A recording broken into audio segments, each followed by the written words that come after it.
ओम अज्ञानतिमिरन्धस्य ज्ञानाञ्जनशलाकया चक्षुरुन्मिलितं येन तस्मै श्रीगुरवे नमः। नमो ओं विष्णुपादाय कृष्णप्रेष्ठाय भूतले श्रीमते भक्तिवेदान्तस्वामिनिति नामिने। नमस्ते सारस्वती देवी गौरवाणी प्रचारिणे निर्विशेष शून्यवादी पाश्चात्यदेशतारिणे। जय श्री कृष्ण चैतन्य प्रभु नित्यानंद श्री अद्वैत गदाधर श्रीवासादि गौर भक्तवृंद। हरे कृष्ण कृष्ण कृष्ण हरे हरे, हरे राम राम राम जी।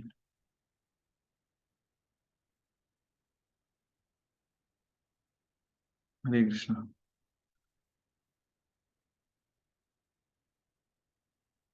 मैं यहाँ पे स्क्रीन शेयर करता हूँ।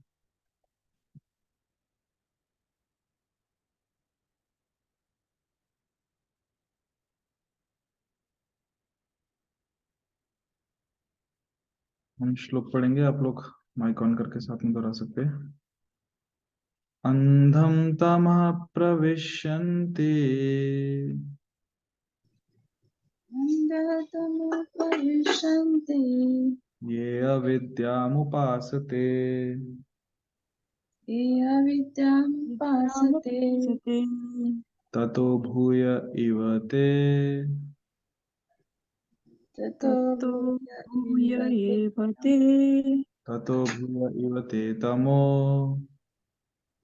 ततो ततो भूय इव ते तमो एव य उ विद्यायां रतः।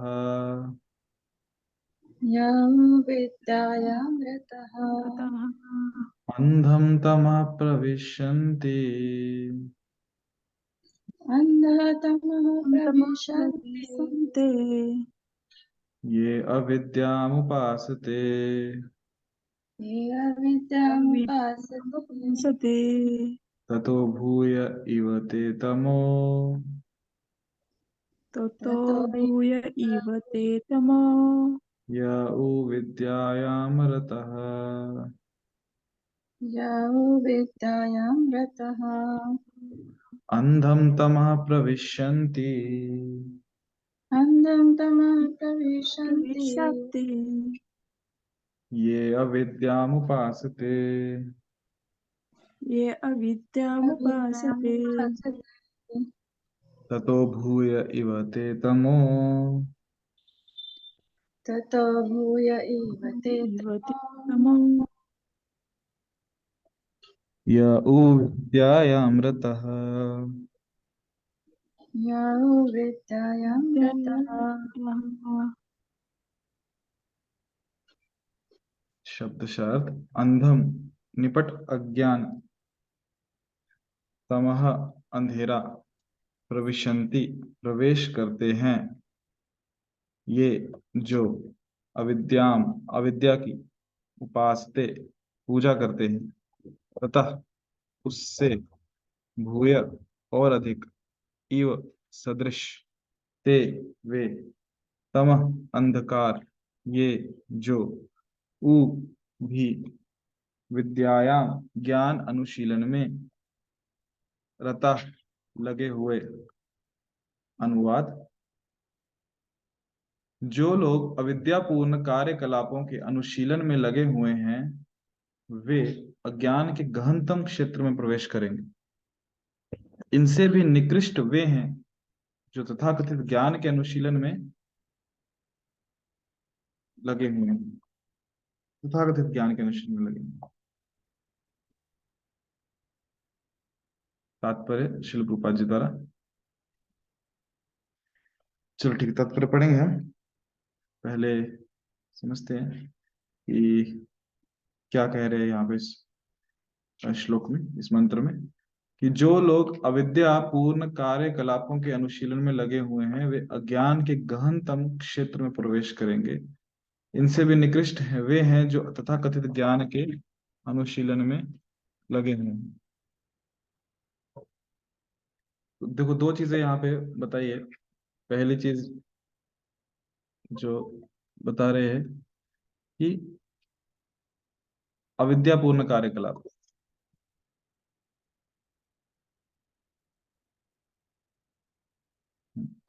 तो पहली चीज है अविद्यापूर्ण कार्यकलाप, मतलब कार्य कैसे है? अविद्या, जिसका कोई ज्ञान नहीं है, अज्ञान में कार्य कर रहे एक चीज। और दूसरा जो कार्य है वो तथा कथित ज्ञान के अनुशीलन में लगे हुए हैं। तो ये दोनों का अंतिम गति क्या है? वे अज्ञान के गहनतम क्षेत्र में, वे अज्ञान के गहनतम क्षेत्र में प्रवेश करेंगे। और इसमें ठीक है, ज्ञान नहीं है वो व्यक्ति तो प्रवेश करेगा अज्ञान के गहनतम अज्ञान का गहनतम क्षेत्र मतलब क्या? वो और अधिक अज्ञान में प्रगति बोलते समय तो उसकी अधोगति हो रही है और अज्ञान में जा रहा है। कौन व्यक्ति? जिसके पास अविद्या है, जिसके पास विद्या नहीं है, पहला ये। और इससे भी निकृष्ट, निकृष्ट मतलब इससे भी गया गुजरा वो व्यक्ति है जो तथाकथित ज्ञान के अनुशीलन में लगा है। ये क्यों गया गुजरा ज्यादा है ये वाला व्यक्ति? ये इससे ज्यादा गया गुजरा है, उससे भी निकृष्ट है, उससे भी निचले स्तर का है वो, इसलिए क्योंकि इसे लग रहा है कि वो ज्ञान में है, इसे लग रहा है कि वो ज्ञान में कार्य कर रहा है, परंतु जो उसका कार्य है वो अज्ञान में ही है। एटलीस्ट जो पहले वाला है उसे ये तो पता है कि वो अविद्यापूर्ण कार्य कर रहा है। कि जब उसे बताया जाएगा कि आपको ज्ञान नहीं है, आप ज्ञान ले लीजिए, तो व्यक्ति ज्ञान तो लेगा। और जो ये दूसरा व्यक्ति है, ये इसी भ्रम में जी रहा है कि उसके पास ज्ञान है। जब उसके इस भ्रम में है कि उसके पास ज्ञान है, तो वो दूसरे से क्यों लेगा? जब कोई दूसरा देना चाहेगा तो वो नहीं लेगा, क्यों? उसे लगता है उसके पास है, वो सही तरीके कार्य कर रहा है। बहुत बार हम लोग जो कार्य करते हैं तो अपनी मनोधारणा से करते हैं। ठीक है, जब अविद्यापूर्ण है, ज्ञान नहीं है, तो एटलीस्ट हम किसी को पूछ लेते हैं कि हम ये कार्य करें ना करें, ये कार्य करना है तो कैसे करना है, इसका लाभ हानि क्या है, आप हमें ज्ञान दीजिए, हम ऐसे कार्य करेंगे। पर जब तथाकथित ज्ञान होता है, तथाकथित ज्ञान में क्या होता है? व्यक्ति को लगता है कि मेरा ऐसा मानना है। तो जब ये शब्द आ जाता है ना, मेरा ऐसा मानना है, मतलब वो हो गया तथाकथित ज्ञान। कि हमें लगता है हम ज्ञान में है, परंतु हम ज्ञान में नहीं है। और जब कोई व्यक्ति जो वास्तव में ज्ञानी है वो ज्ञान देने का प्रयास करेगा, तो व्यक्ति ज्ञान नहीं लेगा। क्यों? क्योंकि इसका तथाकथित ज्ञान, इसका जो पात्र है वो पहले ही तथाकथित ज्ञान से भरा हुआ है। तो अभी जो दूसरा ज्ञान आएगा, वास्तविक ज्ञान, उसको जान डालने की जगह ही नहीं। क्यों? मेरा ऐसा मानना है, तो ठीक है, उसको ज्ञान नहीं मिलेगा। दोनों का, चाहे वो अविद्या हो या तथाकथित ज्ञान हो, जिसे हम कहते हैं इंग्लिश में सो कॉल्ड नॉलेज, दोनों का अंतिम लक्ष्य क्या है? कहाँ पहुंचे? ज्ञान के गहनतम क्षेत्र में, सॉरी ज्ञान नहीं, अज्ञान के गहनतम क्षेत्र में।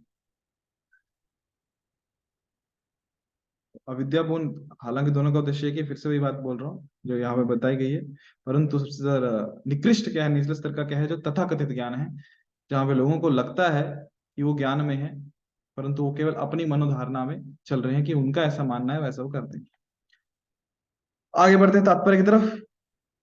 तो तात्पर्य में शिल प्रभुपाद जी क्या कह रहे हैं, देखते हैं। शिल प्रभुपाद जी कह रहे हैं कि इस मंत्र में विद्या तथा अविद्या का तुलनात्मक अध्ययन किया गया है।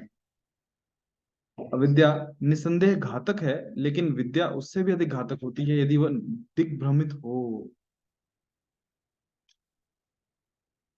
दिग्भ्रमित मतलब दिशाहीन, जाना किसी दिशा में है और गलत दिशा में। जैसे कि कोई गाड़ी, व्हीकल जिसमें बैठ के जा रहे हैं, फायदेमंद है, उसका लाभ है, उसमें स्पीड है, हम जल्दी से कहीं पहुंच सकते हैं।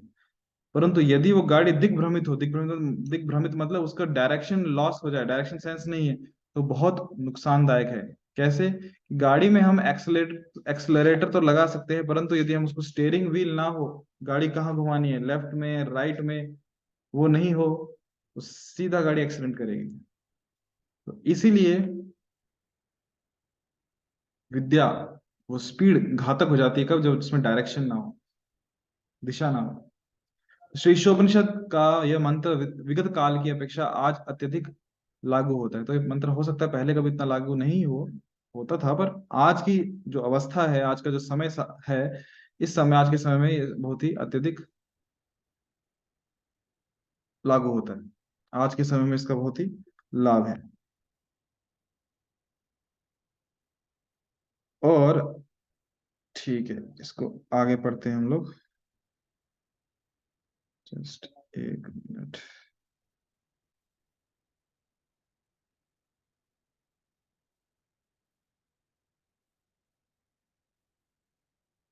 ठीक है। हम्म। आधुनिक सभ्यता जन शिक्षा के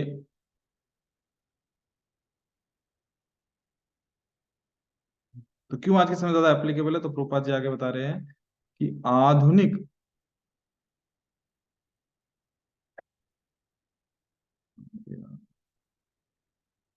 सभ्यता जन शिक्षा के क्षेत्र में काफी आगे बढ़ गई है, लेकिन परिणाम यह है कि लोग पहले से अधिक दुखी हैं, क्योंकि जीवन के सर्वाधिक महत्वपूर्ण अंग अर्थात आध्यात्मिक पहलू को छोड़कर भौतिक प्रगति पर बल दिया जा रहा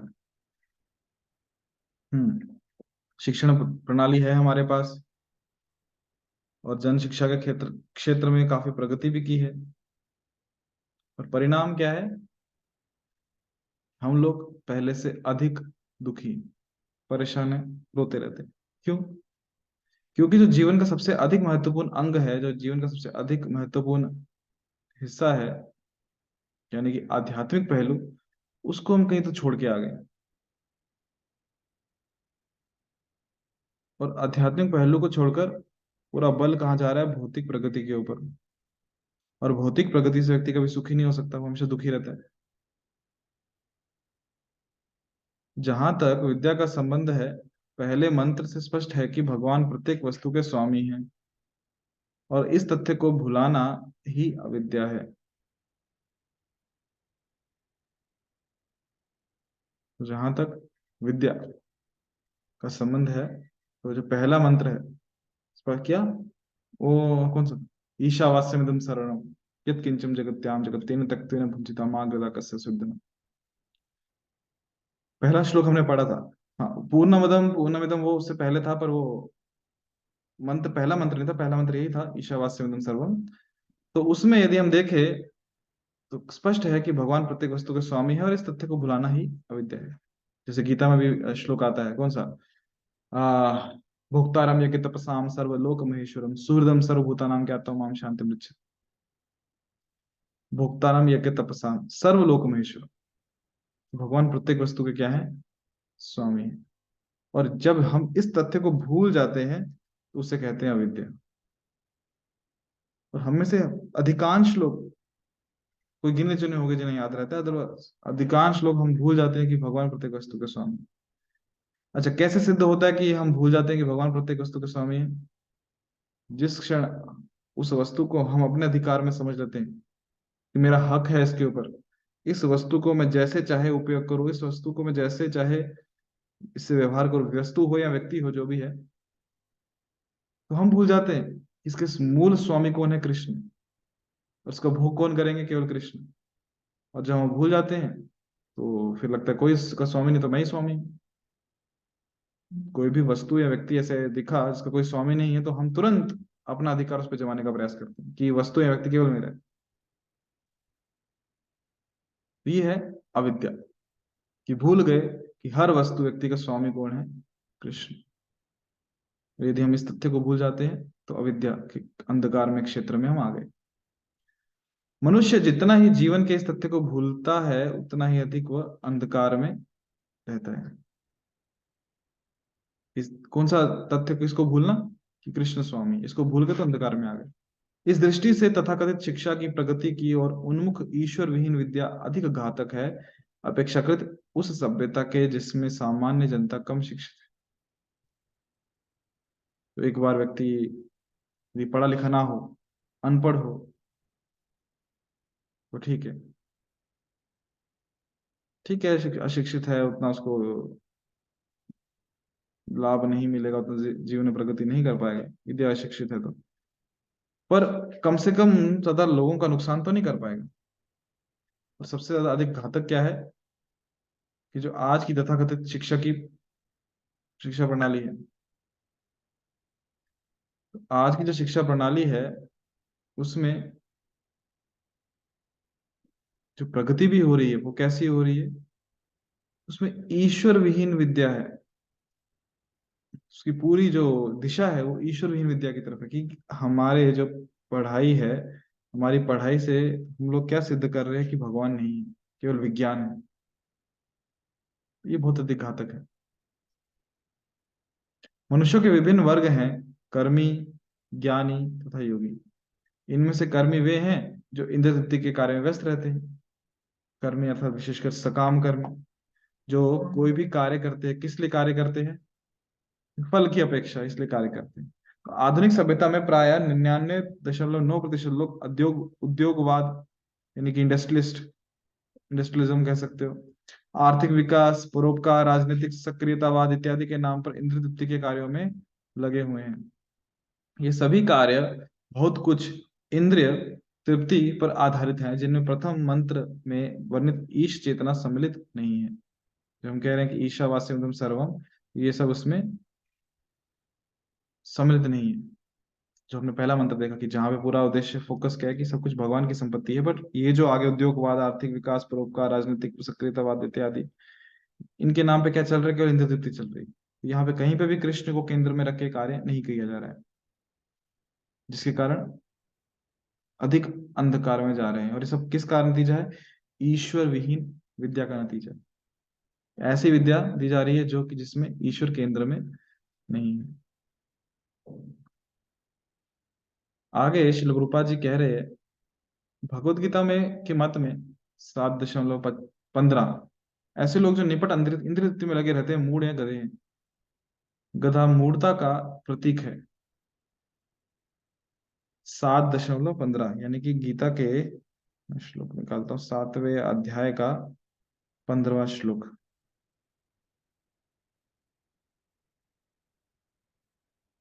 हाँ, न माम दुष्कृतिनो मूढ़ा प्रपद्यन्ते नराधमा माया प्रत्यज्ञानम आश्रम भावमाश्रिता। कौन से 4 प्रकार के लोग मेरी शरण में नहीं आते, वो भगवान बता रहे हैं यहाँ पे। तो गधा मूर्खता का प्रतीक है। गधा क्या है? मूर्ख जाना जाता है, इसलिए फेमस है। लोग एक दूसरे को जब कभी मूर्ख बोलना तो गधा बोल देते हैं। जो लोग इंद्रिय तृप्ति की व्यर्थ खोज में लगे रहते हैं, वे श्री ईशोपनिषद के अनुसार अविद्या की पूजा कर रहे हैं। जो लोग शिक्षा के विकास के नाम पर इस प्रकार की सभ्यता की सहायता कर रहे हैं, वे वास्तव में उन लोगों की अपेक्षा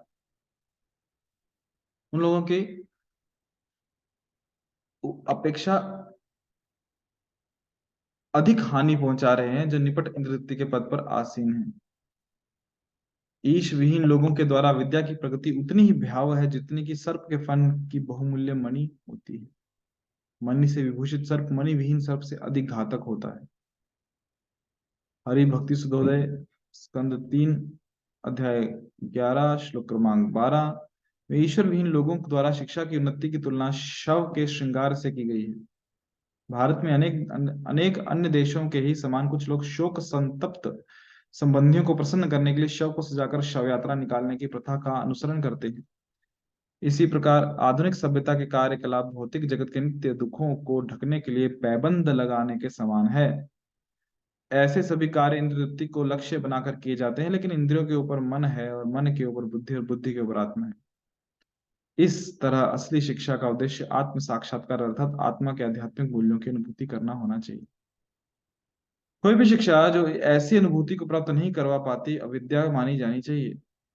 ऐसी अविद्या के पल्लवन का अर्थ अज्ञान के गहन गर्त में जाना है। यहाँ पे यदि हम देखें, प्रभुपाद जी डायरेक्ट शब्दों में बता रहे हैं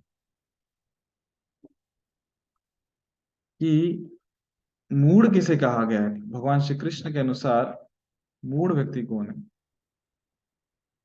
तो मूढ़ ऐसे व्यक्ति को कहा गया है जो हमेशा इंद्रिय तृप्ति की खोज में लगा हुआ है। तो जो व्यक्ति हमेशा इंद्रिय तृप्ति की खोज में लगा है उसे मूढ़ कहा है। और ये जो हम ग्रंथ पढ़ रहे हैं श्री ईशोपनिषद, इसके अनुसार ऐसा व्यक्ति किसकी पूजा कर रहा है? ऐसा व्यक्ति अविद्या की पूजा कर रहा है, इसलिए उसे मूढ़ कहा गया है। और विशेष बात, ठीक है, कोई व्यक्ति अविद्या, वही चर्चा वापस दोबारा कर रहे हैं कि जिस आधार पर यह मंत्र दिया गया है कि जो व्यक्ति अविद्या है, अज्ञानी है, उसे विद्या नहीं मिली है, ठीक, वो अज्ञान में है, अंधकार में जा रहा है, ठीक है, पर उससे भी खतरनाक, उससे भी घातक वो व्यक्ति है जो इस ईश्वर विहीन विद्या का प्रचार प्रसार कर रहा है कि भगवान नहीं है। मीन्स कहने के लिए ज्ञान दे रहा है पर वास्तव में वो अज्ञान है। और नुकसान ये है कि जिसके पास वो ज्ञान है उसको ये भी नहीं पता कि वो अज्ञान है, क्योंकि वो वास्तविक ज्ञान नहीं ले पाएगा फिर। तो वास्तव में उन लोगों की अपेक्षा ये अधिक नुकसान पहुंचा रहे हैं अज्ञानियों के अपेक्षा। बहुत अच्छा उदाहरण यहाँ पे शिल प्रभुपाद जी दे रहे हैं कि ईश्वर विहीन जो लोग हैं, जो लोग आज का जो तथाकथित शिक्षण है, जो वहाँ पे वो शिक्षा दी जा रही है, जहाँ पे बताया जाता है कि भगवान सर्वश्रेष्ठ नहीं है, ये प्रकृति है या फिर आप कह लो विज्ञान है, किस प्रकार वो अधिक घातक है। उदाहरण दे रहे हैं शिल प्रभुपाद जी की, एक जो सर्प है, जो सांप है, विषैला है। हर सांप खतरनाक होता है, पर सबसे खतरनाक वो सांप होता है जिसके सर पे बहुमूल्य मणि लगी होती है। मणि वाला सर्प बहुत अधिक खतरनाक होता है। क्यों खतरनाक होता है? क्योंकि उस पे मनी आ गई है अभी, और मनी पाने के लिए व्यक्ति लालच के लिए जाता है उसके पास, और व्यक्ति जो वो सांप उसको फिर डसता है। तो ये व्यक्ति स्वयं अपने आप को मौत को बुला देता है, क्योंकि नॉर्मल सांप के पास कोई नहीं जाएगा, पर मणि के चक्कर में अक्सर लोग सांप से मर जाते हैं, सांप के डसने से। तो हरि भक्ति सूत्र में जो कह रहे हैं श्रील प्रभुपाद जी, उसने क्या कहा है, हाँ ये एक और उदाहरण दे रहे हैं कि शव का श्रृंगार, मृत शव का। हाँ, हम देखते हैं कि जब कभी पार्टी में जाना हो और भी कहीं जाना हो बाहर घूमने, तो हम लोग मेकअप करते हैं। पुरुष हो स्त्री हो कोई भी हो, कुछ ना कुछ मेकअप तो रहता ही है। अच्छे से कपड़े पहनते हैं, डीओ लगाते हैं ताकि दिखने में सुंदर लिखे। पर जी ये जो उदाहरण यहाँ पे शिल रूपा जी दे रहे हैं, ये क्या दे रहे हैं कि शव, शव मतलब मृत व्यक्ति का श्रृंगार, कि जो आज की समय में जो शिक्षा प्रणाली है उसकी तुलना कर रहे हैं कि मृत व्यक्ति के यानी कि जो शव है उसका श्रृंगार। पाश्चात्य जगतों में, भारत में पता नहीं ये प्रथा अभी तक आई है या नहीं आई है, परंतु पाश्चात्य जगत में जब कोई व्यक्ति मर जाता है तो उसका जो देह है, जब घर पे लाते हैं तो सीधा घर पे नहीं आता, पहले उस देह को, उसका मेकअप होता है, और इतने उसको इतना सुंदर सजाया जाता है, और उसके चेहरे पे आर्टिफिशियल स्माइल लाई जाती है, उसको अंदर इंस्ट्रूमेंट्स लगा के ताकि वो हंसता हुआ दिखे, ऐसा लगे कि व्यक्ति जहां भी गया है वो खुश है। तो ऐसे उस शव को सजा दिया जाता है, जिससे देख के कि जो उसके घर वाले हैं प्रसन्न रहे कि ये व्यक्ति मरा है पर प्रसन्न है। तो ये शव को सजाने से क्या फायदा? आत्मा तो जहां जानी थी वो चली गई। तो इस तरीके से हम कृत्रिम रूप से, आर्टिफिशियल रूप से जो हमारे दुख हैं उसको ढकने का प्रयास करते हैं, पर केवल उस पर ढकने से, इसको कहते हैं इंग्लिश में पैचअप, केवल पैचअप लगाने से वो प्रॉब्लम सॉल्व नहीं हुई है। प्रॉब्लम अभी भी है, पर हम उस प्रॉब्लम को नजरअंदाज कर रहे हैं, उसके लिए आंखें बंद कर रहे हैं, आंखें समेट कर। तो वैसे ही जो जितने भी कार्य हैं, किस लिए करते हैं हम लोग? इंद्रिय तृप्ति को लक्ष्य बनाकर, सेंस ग्रेटिफिकेशन। पर इंद्रियों के ऊपर कौन है? हमारा मन है, और मन के ऊपर बुद्धि है, और बुद्धि के ऊपर आत्मा है जो उससे श्रेष्ठ है। तो इसलिए जो वास्तविक शिक्षा है वो कैसी होनी चाहिए? वो आत्म साक्षात्कार के संदर्भ में होना चाहिए, सेल्फ रियलाइजेशन के संदर्भ में होनी चाहिए, जहां पे हम आत्मा के बारे में जाने जो सर्वश्रेष्ठ है, यानी कि जो आध्यात्मिक मूल्य है उनकी अनुभूति होनी चाहिए। यदि कोई विद्या इस आत्मा की अनुभूति करा पा रही है तो वास्तव में विद्या है, नहीं तो वो उसे अविद्या ही मानना चाहिए। और ऐसी अविद्या हमेशा अज्ञान के अंधकार में लेके जाती है। जैसे शिल प्रभुपाद जी एक बार एमआईटी में थे, औरंगाबाद का नहीं, अमेरिका का, मैसाचुसेट्स इंस्टीट्यूट ऑफ टेक्नोलॉजी, और वहां पे शिल प्रभुपाद जी ने पूछा कि आपके यूनिवर्सिटी में हर एक डिपार्टमेंट है, but where is the department which teaches about soul? ऐसा, या फिर जो गॉड के बारे में बताया, आत्मा के बारे में बताया, परमात्मा के बारे में बताया, ऐसा डिपार्टमेंट कहाँ है? नहीं। ये वास्तविक विद्या है, बाकी सब तो अविद्या ही है। भगवत गीता में, सॉरी, भगवत गीता अध्याय 2 श्लोक क्रमांक 42 और 25, और 7वें अध्याय का 25 श्लोक, इसके अनुसार भ्रांत संसारी शिक्षक वेद वादर्थ तथा माया अप्रत ज्ञान के रूपों में जाने जाते हैं। वे नास्तिक, असुर, नराधम भी हो सकते हैं। वेद वादरता अपने को वैदिक साहित्य में प्रकांड विद्वान मानते हैं, लेकिन दुर्भाग्यवश वे वेदों के लक्ष्य से पूर्णतः विपरीत रहते हैं। जैसे भगवान कहते हैं गीता में, ना हम प्रकाश सर्वस्य योग माया समावृता मूढ़ो एम ना विजानति लोको माम अजम अव्ययम। ये गीता में श्लोक है, 7वें अध्याय का 25 श्लोक, जो रूपा जी कोट कर रहे हैं। तो जो नास्तिक है, असुर है, नरो अधम, नरा अधम मतलब नर में अधम है, सबसे नीचे। क्यों? जैसे साइंटिस्ट लोग हैं तो माया अपहृत ज्ञानम, की माया ने उनका जो ज्ञान है उसे किडनैप कर लिया, उसे चुरा लिया। क्यों ऐसा कहा गया है? कि वेद वादरता, कि उन्हें लगता है कि वो वैदिक जो साहित्य है, जो वेदों का ज्ञान है, उसमें प्रकांड पंडित है, उन्हें सब ज्ञान है। परंतु दुर्भाग्य ऐसा है कि जो वेदों का लक्ष्य है वो उनसे वंचित रह जाते हैं। वेदों का ज्ञान तो ले लिया सब, पर वो ज्ञान किस लिए बताया गया, उसका उद्देश्य क्या है, उससे वंचित रह गए।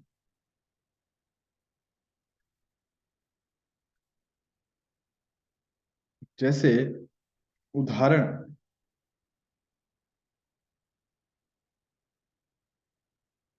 आज का एजुकेशन सिस्टम ले लीजिए। मैथमेटिक्स हम पढ़ते हैं, केमिस्ट्री पढ़ते हैं, फिजिक्स पढ़ते हैं, सब फॉर्मूलेस रटा रटे याद है।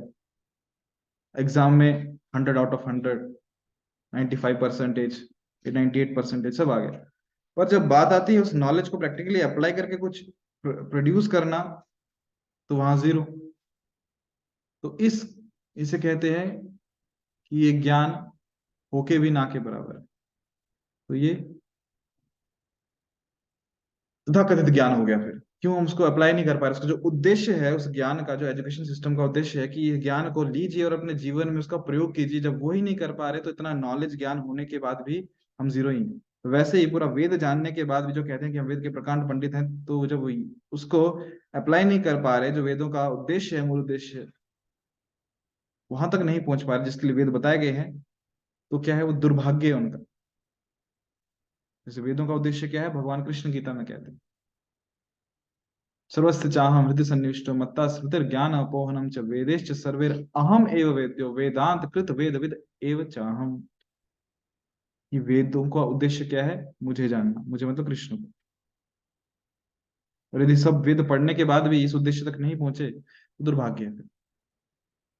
भगवत गीता के 15वें अध्याय के 15वें श्लोक में कहा गया है कि वैदिक लक्ष्य तो भगवान को जानना है, लेकिन वेदवादरता लोग भगवान में बिल्कुल रुचि नहीं लेते। उल्टे वे स्वर्ग की प्राप्ति जैसे सकाम कर्मों के प्रति मोहित रहते हैं कि हाँ, ये कर्म करके हम स्वर्ग जाएंगे, इससे ये लाभ हो, उसमें ज्यादा रुचि। जैसा कि मंत्र एक में कहा गया है, जो कहा जा चुका है, जो मैंने पहले ही इसमें पढ़ा, ईशावास्यमिदं सर्वम। हमें ये जानना चाहिए कि श्री भगवान हर वस्तु के स्वामी है। हर वस्तु मतलब हर वस्तु, इस सृष्टि में जो कुछ भी आपको दिख रहा है सब कृष्ण का है। जो कुछ भी मतलब सब कुछ, कुछ नहीं बचा बाकी अभी। और हमें जीवन की आवश्यकताओं के लिए प्राप्त नियत अंश से तुष्ट होना चाहिए, कि जो हमें दिया गया है, जो हमारे भाग्य में है, उसे संतुष्ट रहना चाहिए। समस्त वैदिक साहित्य समस्त वैदिक साहित्य का उद्देश्य भुलक्कड़ जीव में इस ईश चेतना को जागृत करना है। ये आ गया आपका उद्देश्य। क्या उद्देश्य है समस्त वैदिक साहित्य का? कि भुलक्कड़ जीव में इस ईश चेतना को जागृत करना, अर्थात जो हमारे में कृष्ण भावना है, जो सुषुप्त अवस्था में है, उसको जागृत करना ही हमारा हमारा मतलब इस जो वेद हैं उनका उद्देश्य है। विभिन्न शास्त्र, कृष्ण भावना कह लीजिए या कृष्ण चेतन, ये वैदिक साहित्य का उद्देश्य। फिर आप कोई वेद ले लो। और यही लक्ष्य विविध प्रकार से संस्कार के विभिन्न शास्त्रों में मूर्ख मानव के समझने के लिए प्रस्तुत किया जाता है। इन सारे पंथों का चरम लक्ष्य है मनुष्य को भगवत धाम वापस ले जाना। तो उद्देश्य एक ही है कि जीव को वापस भगवत धाम में लेके जाना। फिर अलग अलग तरीके से उसमें ज्ञान प्रेजेंट किया गया है, बताया गया है, दर्शाया गया है, और उद्देश्य एक ही है, ये ज्ञान पढ़ के समझ के जीव अल्टीमेटली कृष्ण के शरण में जाए और भगवत धाम वापस जाए, और दोबारा कभी इस भौतिक जगत में नहीं आए जो दुखालयम और अशाश्वतम। हरे कृष्ण। तो यहाँ हम रुकते हैं। किन्हीं भक्तों के मन में कुछ प्रश्न है तो आप पूछ सकते हैं, बाकी हम कल पढ़ेंगे इसी समय 8, 8:15 बजे। यदि किसी के मन में कुछ प्रश्न है तो आप माइक ऑन करके प्रश्न पूछ सकते हैं, या चैट सेक्शन में पूछ सकते हैं। किसी का कोई प्रश्न नहीं है? ओके, ठीक है, तो यहाँ रुके हम। अभी बहुत समय से क्लास नहीं हुआ था, पर अभी क्लास कंटिन्यू करेंगे, देखते कब तक होता है, करेंगे पर। हरे कृष्णा। तो यहाँ रुकते हैं। श्री प्रभुपाद की जय, समित गौर भक्तवृंद की जय। वांछा कल्पतरुभ्यश्च कृपा सिंधुभ्यो च पतितानां पावनेभ्यो वैष्णवेभ्यो नमो नमः। अनंत कोटि वैष्णववृंद की जय। हरे कृष्ण।